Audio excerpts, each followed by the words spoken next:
صحیفہ رحمت قرآن مجید میں اللہ تعالیٰ نے ارشاد فرمایا وَلَا يَغْتَبْ بَعْضُكُمْ بَعْضًا، ایک دوسرے کی غیبت نہ کرو۔ أَيُحِبُّ أَحَدُكُمْ أَنْ يَأْكُلَ لَحْمَ أَخِيهِ مَيْتًا فَكَرِهْتُمُوهُ، کیا تم میں سے کوئی شخص یہ پسند کرتا ہے کہ وہ اپنے مردہ بھائی کا گوشت کھائے؟ پھر فرمایا فَكَرِهْتُمُوهُ، تم اسے نہیں پسند کرو گے۔ تو جب تم اسے پسند نہیں کرو گے تو پھر غیبت بھی مردہ بھائی کا گوشت کھانے کے مترادف ہے، تو تم غیبت سے باز آ جاؤ۔ اللہ تعالیٰ نے ہماری زندگی کے رہنما اصول ہمیں نصیب کیے ہیں، اور جن کاموں سے اس نے ہمیں روکا ہے اگر ان سے رک جائیں تو ہماری اپنی معاشرت خوبصورت ہوگی، اور جو معاشرتی جرم ہیں جن سے باہمی تشتت، تفریق اور افتراق پیدا ہوتا ہے، ان کو شریعت اسلامیہ نے بڑی سختی کے ساتھ روکا ہے تاکہ ایک پاکیزہ اور ستھرا معاشرہ تشکیل دیا جا سکے۔ تو غیبت کسی کی پس پشت ایسی بات کرنا کہ اس تک پہنچے تو وہ اس کو ناپسند کرے، اور اگر وہ بات سچ بھی ہو تو پھر بھی وہ غیبت کے زمرے میں آئے گی، اور اگر وہ جھوٹ ہو تو پھر تو غیبت نہیں، پھر بہتان ہے۔ تو ایسا کسی کے اندر کمی، کوتاہی یا کسی کا کوئی ایسا گناہ جو اس کے اندر نفس الامر میں موجود ہے، اس کو پس پشت بیان کرنا تو یہ غیبت کہلاتا ہے۔ اب کوئی کہے تو پھر اس طرح تو گزر نہیں ہوتی، کچھ چیزیں بیان کرنا ہوتی ہیں، تو اللہ تعالیٰ نے وہ ضابطہ ہمیں چھٹے پارے کے آغاز میں دیا کہ اللہ تعالیٰ پسند نہیں کرتا، لیکن اگر کسی پہ ظلم ہوا ہے تو وہ حاکم وقت کے پاس جا کے اس ظلم کی داستان سناتا ہے، تو وہ غیبت کے زمرے میں نہیں آئے گا۔ یا کسی کا عیب بیان کرنا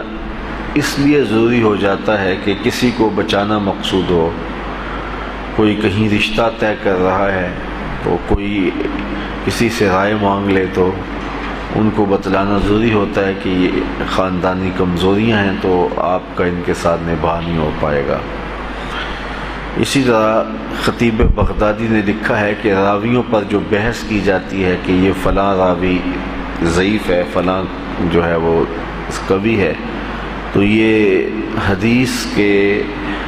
سمجھنے کے لیے اور حدیث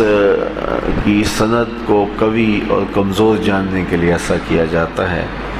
تو وہ بھی غیبت نہیں ہوگی۔ تو غیبت اسی طرح ایسا شخص جس کی قربت لوگوں کا دین بگاڑ رہی ہے، نقصان دے رہی ہے، تو اس شخص سے لوگوں کو دور کرنے کے لیے کچھ بتایا جائے تو وہ بھی غیبت نہیں ہوگی۔ لیکن جو بغیر کسی مقصد کے لوگوں کی پیٹھ پیچھے ان کے وہ امور بیان کیے جائیں جو ان میں نفس الامر میں موجود ہوں، حقیقت میں موجود ہوں، تو وہ غیبت ہوگی، اور اتنی سخت غیبت کی مذمت کی گئی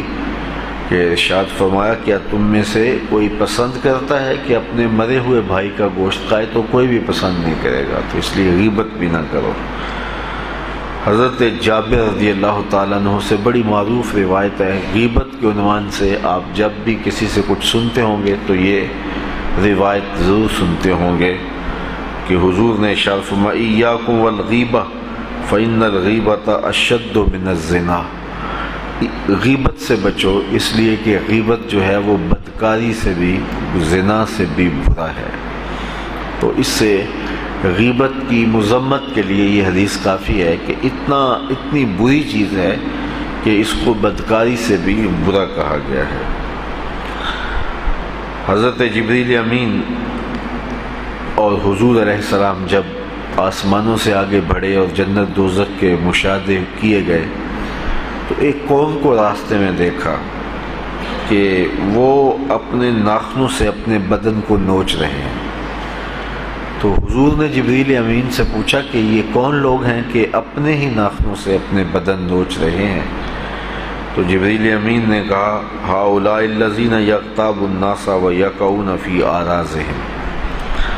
یہ وہ لوگ تھے کہ جو غیبت کیا کرتے تھے اور لوگوں کی عزتیں اچھالا کرتے تھے۔ کئی لوگوں کو بڑا چسکا ہوتا ہے لوگوں کے گھروں کی بات کرنا، لوگوں کے ذاتی امور میں تانک جھانک رکھنا، لوگوں کی پرائیویٹ زندگی کے اندر دخل اندازی کرنا۔ بلکہ ہم مساجد کے اندر بھی دیکھتے ہیں کہ مساجد میں کچھ لوگوں نے گوشے مقرر کیے ہوئے ہوتے ہیں کہ وہ نمازوں کے بعد مسجد سے باہر کھڑے ہو جائیں یا مسجد کے اندر کسی گوشے میں کھڑے ہو جائیں یا مختلف چوکوں کے اندر کھڑے ہو کر کے وہ لوگوں کی عزتوں پہ بات کرتے ہیں اور غیبت کا بازار گرم کرتے ہیں، جو عبادت کی ہوئی ہوتی ہے اس کو ضائع کر دیتے ہیں۔ تو یہ کسی شخص کی بد نصیبی ہوتی ہے اور اس شخص کی ذلت و رسوائی ہوتی ہے کہ وہ اپنی کی گئی عبادت کو، اپنے نیک اعمال کو غیبت کے ذریعے سے برباد کرتا ہے۔ ایک روایت میں آتا ہے کہ کل قیامت کا جب دن ہوگا تو ایک بندہ جنت کی بجائے جہنم میں ڈالا جائے گا اور بڑی سزائیں بھگتنے کے بعد پھر دوبارہ اس کو جنت میں بھیجا جائے گا۔ تو اللہ فرمائے گا یہ میں اپنے فضل سے تجھے جنت عطا کی ہے۔ تو وہ کہے گا این صلاتی و صیامی و طاعتی، میں روزے رکھا کرتا تھا، میں نمازیں پڑھا کرتا تھا، میں بہت زیادہ نیک اعمال کیا کرتا تھا، تو وہ کدھر گئے؟ تو اللہ تعالیٰ فرمائے گا ذہب عملک کلہ، تیرے سارے کے سارے عمل جو ہیں وہ لے گئے،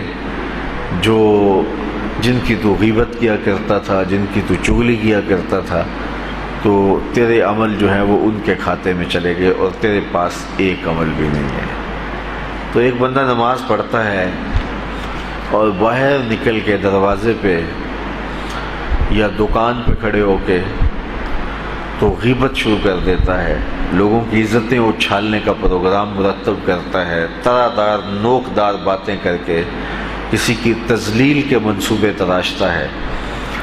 تو وہ اپنی کی ہوئی عبادت کو ضائع کر دیتا ہے۔ اسی طرح حج کے موقع پر بھی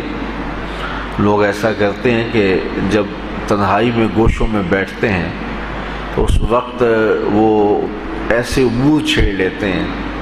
ایسے عنوانات موضوع سخن بنا لیتے ہیں کہ لاکھوں روپیہ لگا کے صرف کر کے جو حج کیا اور حج کی مشقتیں صحیح، تکالیف صحیح، ان کو برباد کر دیتے ہیں۔ اسی طرح روزہ ہے تو جتنے بھی نیک اعمال ہیں تو اللہ تعالیٰ ہمیں محفوظ رکھے اور یقیناً ایسے لوگوں کی صحبت سے دور بھاگنا چاہیے۔